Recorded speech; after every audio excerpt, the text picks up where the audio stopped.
Hi everyone, welcome to our YouTube channel keep it simple. आज की video में हम बात करेंगे इंडियन स्टार्टअप कंपनीज की जो कि 2022 में अपने एम्प्लॉयज को लगातार जॉब से निकाल रही हैं। और अब 10,000 से ज्यादा ऐसे एम्प्लॉयज हैं जिनको कि इंडियन स्टार्टअप्स ने जॉब से निकाल दिया है। तो आज के वीडियो में हम इस टॉपिक को डिटेल में डिस्कस करेंगे और ये भी बात करेंगे कि भाई ऐसा क्या हुआ है, क्योंकि कुछ टाइम पहले तो ये बहुत ज्यादा हाई सैलरी पे अपने एम्प्लॉयज को हायर कर रही थी और अब सडनली उनको लगातार जॉब से निकाल रही हैं।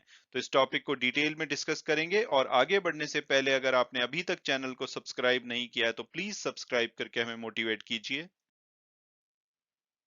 तो सबसे पहले अगर बात की जाए साल 2022 की, तो जो दुनिया भर की इकोनॉमी है उनके लिए 2022 काफी खराब रहा है। अगर हम दुनिया भर के टॉप जो इंडिसेस हैं उनको देखेंगे तो 10 से 40% तक बड़े बड़े जो इंडिसेस हैं उसमें गिरावट देखी गई है। जैसे कि अब अगर आप यूएस का नैस्डैक देखेंगे, उसमें 31% की गिरावट आई है। इसके अलावा उनका डो जोन्स लगभग 18% गिर चुका है, S&P 500 लगभग 23%। इसके अलावा अगर श्रीलंका का अगर स्टॉक एक्सचेंज दिखेंगे तो वो लगभग 39% गिर चुका है।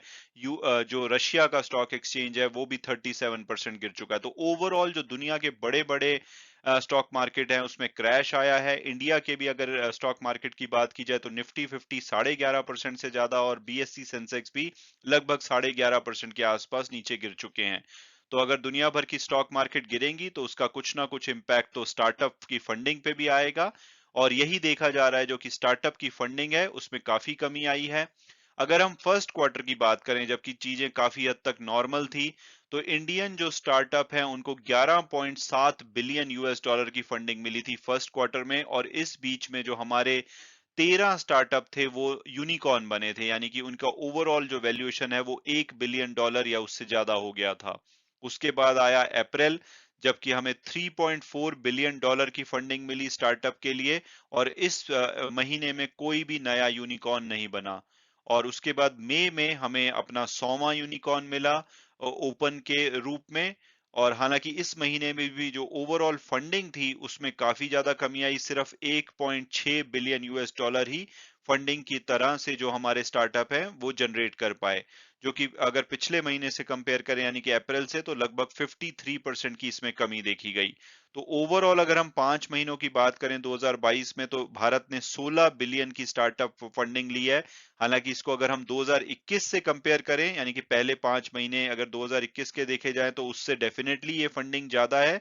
लेकिन जो मोमेंटम हमें एंड ऑफ 2021 में मिला था, जिस तरह से फंडिंग आ रही थी हमारे स्टार्टअप में, उसके मुकाबले में जो मोमेंटम है वो साफ साफ लूज होता हुआ दिखाई दे रहा है।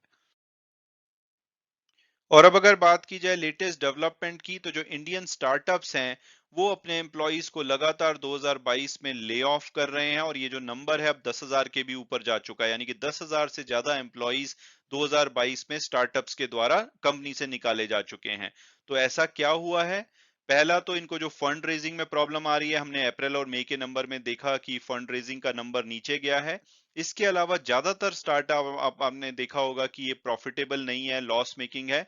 तो अपने ये कैश बर्निंग को रिड्यूस करना चाह रहे हैं ताकि ये फंडिंग विंटर को सरवाइव कर पाए। तो फंडिंग विंटर क्या है? फंडिंग विंटर ये वर्ड आपने आजकल बहुत सुना होगा, खासकर स्टार्टअप के संदर्भ में।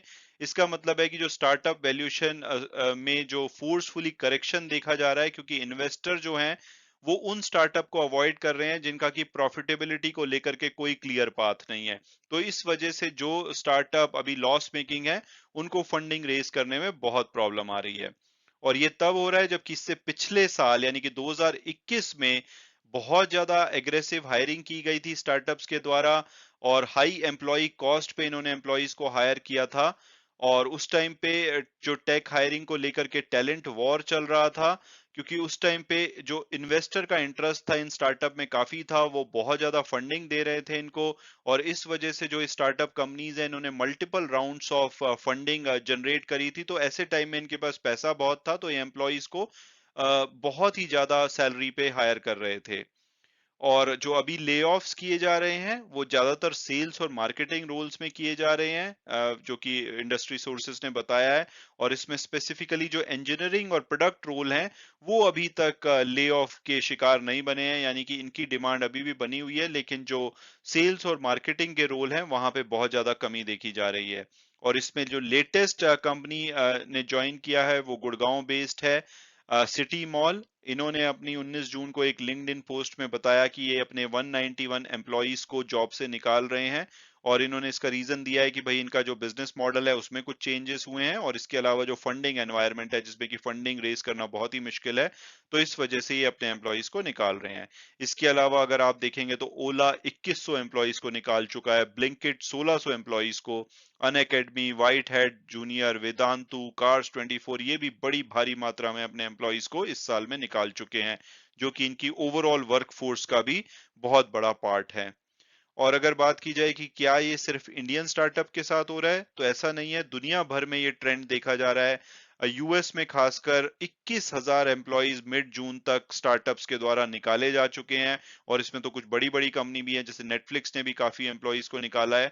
तो ओवरऑल इंडिया में तो प्रॉब्लम है ही है, साथ साथ में दुनिया भर में स्टार्टअप्स की फंडिंग को लेकर के प्रॉब्लम देखी जा रही है, और इसका इम्पैक्ट एम्प्लॉइज पे पड़ रहा है।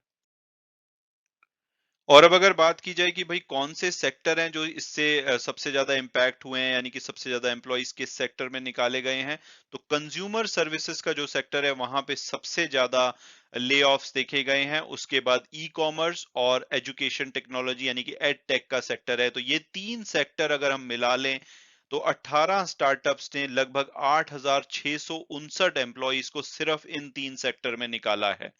और इसका मतलब है कि हर 10 एम्प्लॉइज जो कि इस साल में निकाले गए हैं स्टार्टअप के द्वारा, उसमें से 9 एम्प्लॉय या तो कंज्यूमर सर्विस, ई कॉमर्स या एडटेक सेक्टर से आए हैं। इसके अलावा अगर स्पेसिफिकली बात की जाए तो मीशो, कार्स 24, ओला, ब्लिंकिट इन्होंने बहुत ही भारी संख्या में अपने एम्प्लॉइज को निकाला है।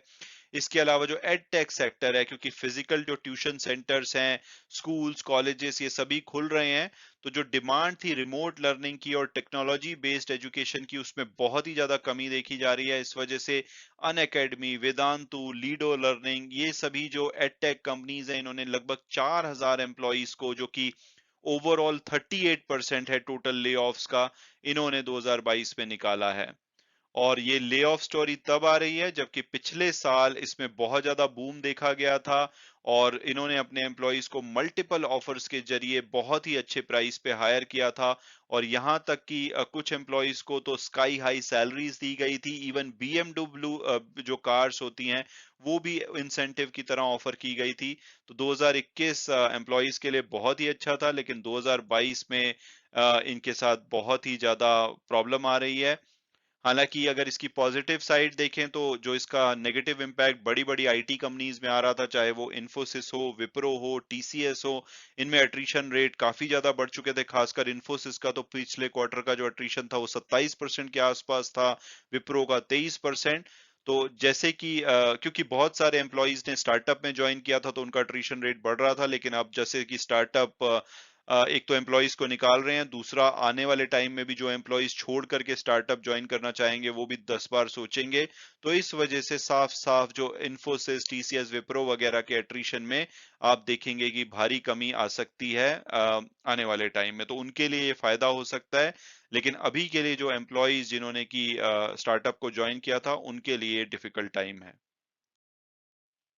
मैं उम्मीद करता हूँ कि आपको ये वीडियो पसंद आया होगा और आपने कुछ नया जाना होगा। Thanks so much for watching the video and God bless you all.